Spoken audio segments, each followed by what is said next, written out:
Praise the lord.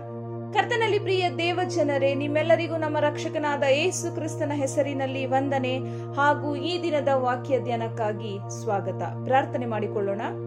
ಪರಿಶುದ್ಧನಾದ ಪರಲೋಕದ ತಂದೆಯೇ, ಸರ್ವ ಸೃಷ್ಟಿಕರ್ತನೆ, ನಿಮ್ಮ ಪರಿಶುದ್ಧ ನಾಮಕ್ಕೆ ಸ್ತೋತ್ರವಾಗಲಿ. ಅಪ್ಪ ತಂದೆಯೇ, ಈ ದಿನ ನಾವು ಯೇಸು ಸ್ವಾಮಿ ಶಿಲುಬೆ ಮೇಲೆ ನುಡಿದಂತಹ 7ನೆಯ ಮಾತನ್ನು ಧ್ಯಾನ ಮಾಡಲಿಕ್ಕಿದ್ದೇವೆ. ಕರ್ತನೆ, ಈ ಒಂದು ಧ್ಯಾನದಲ್ಲಿ ನೀವು ನಮ್ಮ ಜೊತೆಯಲ್ಲಿದ್ದು ಯೇಸು ಸ್ವಾಮಿ ನಮಗಾಗಿ ಮಾಡಿದಂತಹ ತ್ಯಾಗವನ್ನು ಸ್ಮರಿಸಿ ನಾವು ಆತನಿಗಾಗಿ ಜೀವಿಸುವಂತಹ ಮನಸ್ಸನ್ನು ಕೊಡಬೇಕಾಗಿ ಯೇಸುವಿನ ಹೆಸರಿನಲ್ಲಿ ಬೇಡಿ ಹೊಂದಿದ್ದೇವೆ ನಮ್ಮ ತಂದೆಯೇ, ಆಮೆನ್. ಕರ್ತನಲ್ಲಿ ಪ್ರಿಯರೇ, ಇಂದು ನಾವು ಯೇಸು ಸ್ವಾಮಿ ಶಿಲುಬೆ ಮೇಲೆ ನುಡಿದಂತಹ 7ನೆಯ ಮಾತನ್ನು ಕುರಿತು ಧ್ಯಾನ ಮಾಡಲಿಕ್ಕಿದ್ದೇವೆ. ಲೂಕನು ಬರೆದ ಸುವಾರ್ತೆ 23ನೇ ಅಧ್ಯಾಯ 46ನೇ ವಚನದಲ್ಲಿ ಈ ರೀತಿಯಾಗಿ ಬರೆಯಲ್ಪಟ್ಟಿದೆ: ತಂದೆಯೇ, ನನ್ನ ಆತ್ಮವನ್ನು ನಿನ್ನ ಕೈಗೆ ಒಪ್ಪಿಸಿಕೊಡುತ್ತೇನೆ ಎಂದು ಬರೆಯಲ್ಪಟ್ಟಿದೆ. ಪ್ರಿಯರೇ, ಯೇಸು ಸ್ವಾಮಿ ಶಿಲುಬೆ ಮೇಲೆ ನುಡಿದ 7ನೆಯ ಮತ್ತು ಕೊನೆಯ ಮಾತು ಇದಾಗಿದೆ. ಯೇಸು ಸ್ವಾಮಿ ಶಿಲುಬೆ ಮೇಲೆ ನುಡಿದಂತಹ 7 ಮಾತುಗಳಲ್ಲಿ 3 ವಾಕ್ಯ ಅಥವಾ 3 ಮಾತು ಆತನು ತಂದೆಯಾದ ದೇವರಿಗೆ ಮಾಡಿದ ಪ್ರಾರ್ಥನೆ ಮತ್ತು ವಿಜ್ಞಾಪನೆಯಾಗಿದೆ. ಪ್ರಿಯರೇ, ಯೇಸು ಸ್ವಾಮಿ ಈ ಲೋಕಕ್ಕೆ ಬಂದಿದ್ದು ತಂದೆಯಾದ ದೇವರ ಸಂಕಲ್ಪವಾಗಿತ್ತು ಮತ್ತು ನಮ್ಮೆಲ್ಲರ ಪಾಪಗಳ ಕ್ಷಮೆಗಾಗಿ ಯೇಸುವನ್ನು ಶಿಲುಬೆ ಮೇಲೆ ಜಜ್ಜುವುದು ಸಹ ತಂದೆಯಾದ ದೇವರ ಸಂಕಲ್ಪವಾಗಿತ್ತು. ರೋಮಾಪುರದವರಿಗೆ ಬರೆದ ಪತ್ರಿಕೆ 4ನೇ ಅಧ್ಯಾಯ 25ನೇ ವಚನದಲ್ಲಿ ಈ ರೀತಿಯಾಗಿ ಬರೆಯಲ್ಪಟ್ಟಿದೆ: ದೇವರು ಆತನನ್ನು ನಮ್ಮ ಅಪರಾಧಗಳ ನಿಮಿತ್ತ ಮರಣಕ್ಕೆ ಒಪ್ಪಿಸಿಕೊಟ್ಟು ಅಂತ ಇದೆ. ನಮ್ಮ ಅಪರಾಧಗಳ ನಿಮಿತ್ತ ಆತನು, ತಂದೆಯಾದ ದೇವರು ಯೇಸುವನ್ನು ಮರಣಕ್ಕೆ ಒಪ್ಪಿಸಿಕೊಟ್ಟರು.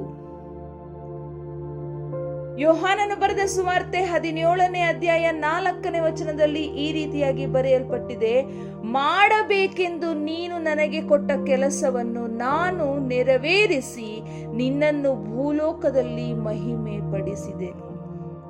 ಕರ್ತನಲ್ಲಿ ಪ್ರಿಯರೇ, ಪಾಪಿಗಳಾದ ನಮ್ಮೆಲ್ಲರನ್ನು ರಕ್ಷಿಸುವುದಕ್ಕಾಗಿ ಯೆಹೋವ ದೇವರು ಯೇಸು ಕ್ರಿಸ್ತನನ್ನು ಈ ಲೋಕದಲ್ಲಿ ಜನಿಸುವಂತೆ ಮಾಡಿದರು ಮತ್ತು ನಮ್ಮೆಲ್ಲರಿಗಾಗಿ, ನಮ್ಮೆಲ್ಲರ ಪಾಪಗಳ ಕ್ಷಮಾಪಣೆಗಾಗಿ ಆತನನ್ನು ಶಿಲುಬೆ ಮೇಲೆ ಜಡಿಯುವಂತೆ ಮಾಡಿದರು.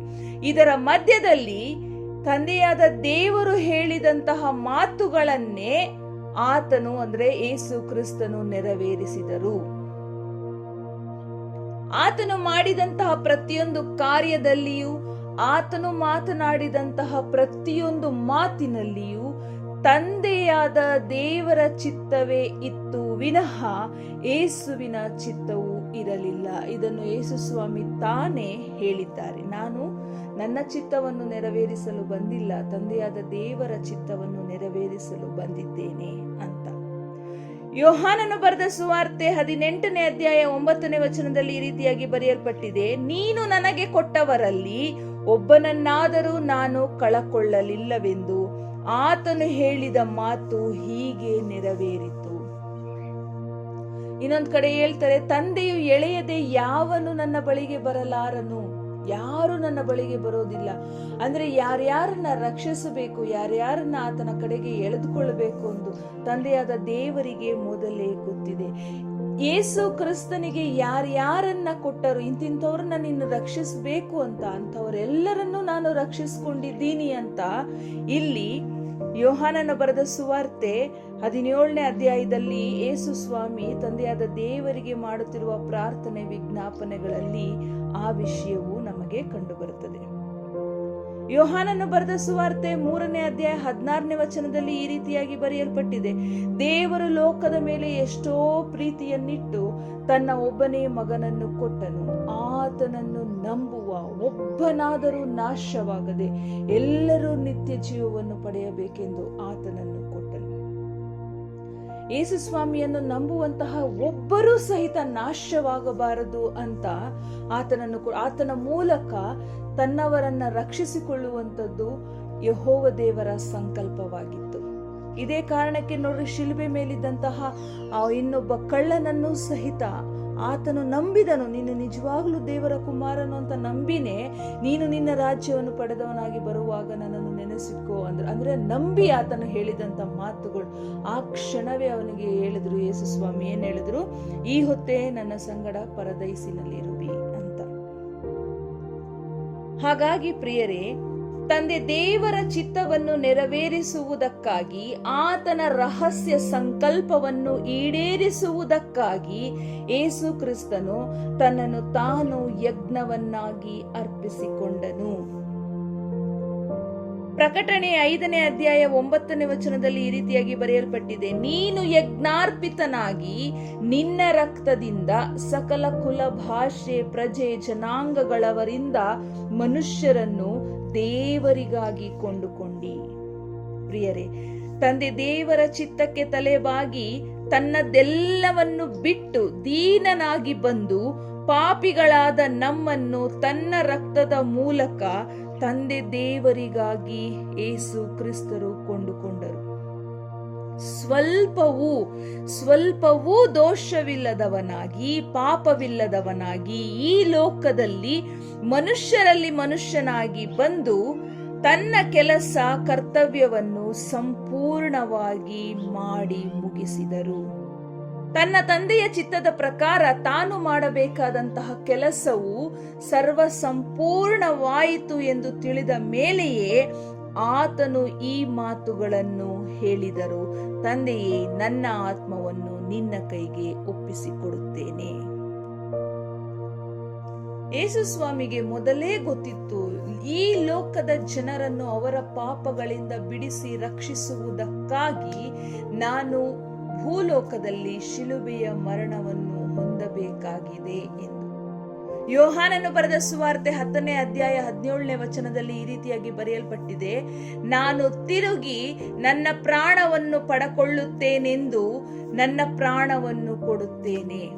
ಅದರ ನಿಮಿತ್ತವಾಗಿ ತಂದೆಯು ನನ್ನನ್ನು ಪ್ರೀತಿಸುತ್ತಾನೆ.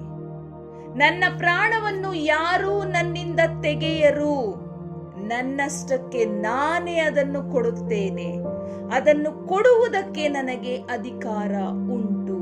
ಅದನ್ನು ತಿರುಗಿ ಪಡಕೊಳ್ಳುವುದಕ್ಕೆ ನನಗೆ ಅಧಿಕಾರ ಉಂಟು.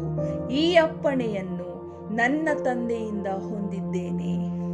ಕರ್ತನಲ್ಲಿ ಪ್ರಿಯರೇ, ಆತನ ಪ್ರಾಣವನ್ನು ಕೊಡುವುದಕ್ಕೂ ತೆಗೆದುಕೊಳ್ಳುವುದಕ್ಕೂ ಅಧಿಕಾರ ಉಳ್ಳಂತ ಅತ್ಯಧಿಕವಾದ ಶಕ್ತಿಶಾಲಿಯಾದಂತಹ ದಯಾಪೂರ್ವಕನಾದಂತಹ ಕ್ರಿಸ್ತನು ನಮ್ಮೆಲ್ಲರ ರಕ್ಷಕನಾಗಿದ್ದಾನೆ. ಪ್ರಿಯರೇ, ಇದೇ ರೀತಿಯಾಗಿ ನಾವು ಸಹ ನಮ್ಮ ಪ್ರಾಣಗಳನ್ನು ದೇವರಿಗೆ ಒಪ್ಪಿಸಿಕೊಡಬೇಕು ಎಂದು ಸಹ ಬರೆಯಲ್ಪಟ್ಟಿದೆ. ಆತನನ್ನು ಕುರಿತು ಧ್ಯಾನ ಮಾಡುವುದಲ್ಲದೆ ಆತನಂತೆಯೇ ನಾವು ನಡೆಯಬೇಕು ಎನ್ನುವಂಥದ್ದನ್ನ ಆತನು ನಮಗೆ ಮಾದರಿಯಾಗಿ ತೋರಿಸಿಕೊಟ್ಟು ಹೋಗಿದ್ದಾರೆ.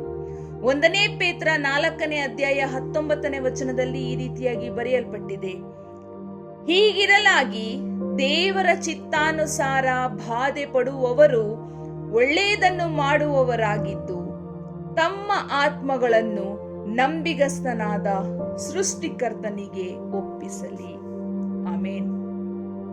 ಕರ್ತನಲ್ಲಿ ಪ್ರಿಯರೇ, ದೇವರ ಚಿತ್ತಾನುಸಾರ ಬಾಧೆ ಪಡುವವರು ನಾವೆಲ್ಲರೂ ಆತನ ರಾಜ್ಯಕ್ಕೆ ಸೇರಬೇಕಾಗಿದ್ದಲ್ಲಿ ದೇವರ ಚಿತ್ತಾನುಸಾರ ಈ ಲೋಕದಲ್ಲಿ ನಾವು ಅನೇಕ ಕಷ್ಟಗಳಿಗೆ ಒಳಪಟ್ಟು ಬಾಧೆ ಪಡಬೇಕಾದದ್ದು ನಮ್ಮ ಕರ್ತವ್ಯವಾಗಿದೆ. ನಮ್ಮ ಜೀವಿತದಲ್ಲಿ ಅದೇ ತಂದೆಯಾದ ದೇವರ ಚಿತ್ತವಾಗಿದೆ. ಹಾಗಾಗಿ ತಂದೆಯಾದ ದೇವರ ಚಿತ್ತಾನುಸಾರವಾಗಿ ಬಾಧೆ ಪಡುವಂತಹ ನಾವುಗಳು ಒಳ್ಳೆಯದನ್ನೇ ಮಾಡುವವರಾಗಿದ್ದು ನಮ್ಮ ಪ್ರಾಣ ಆತ್ಮಗಳನ್ನು ನಮ್ಮ ತಂದೆಯಾದ ಸೃಷ್ಟಿಕರ್ತನಾದ ಕರ್ತನಿಗೆ ಒಪ್ಪಿಸಬೇಕು ಎನ್ನುವಂಥದ್ದು ಇಲ್ಲಿ ನಮಗೆ ತಿಳಿಯಲ್ಪಡಿಸ್ತಾ ಇದೆ. ಕರ್ತನಲ್ಲಿ ಪ್ರಿಯರೇ, ಈ ವಾಕ್ಯಗಳ ಆಧಾರದ ಮೇಲೆ ಆತನನ್ನು ದೃಷ್ಟಿಸುತ್ತಾ ಆತನನ್ನು ನಂಬಿ ಆತನಿಗಾಗಿ ಜೀವಿಸುತ್ತಿರುವಂತಹ ನಾವು ಮುಂದೊಂದು ದಿನ ನಮ್ಮ ಜೀವಿತದ ಅಂತ್ಯ ಬಂದಾಗ ಆತನು ನಮಗೆ ದಯಪಾಲಿಸಿರುವ ಈ ಪ್ರಾಣವನ್ನು, ಈ ಆತ್ಮವನ್ನು ಪುನಃ ಆತನ ಕೈಗೆ ಒಪ್ಪಿಸಿ ಕೊಡಬೇಕು. ಇದು ನಮ್ಮೆಲ್ಲರ ಜೀವಿತದಲ್ಲಿ ತಂದೆಯಾದ ದೇವರ ಚಿತ್ತವಾಗಿದೆ. ಕೇಳಿದಂತಹ ವಾಕ್ಯವನ್ನು ತಂದೆಯಾದ ದೇವರು ನಮ್ಮೆಲ್ಲರ ಆತ್ಮಿಕ ಲಾಭಕ್ಕಾಗಿ ಅನುಗ್ರಹಿಸಲಿ. ಆಮೆನ್.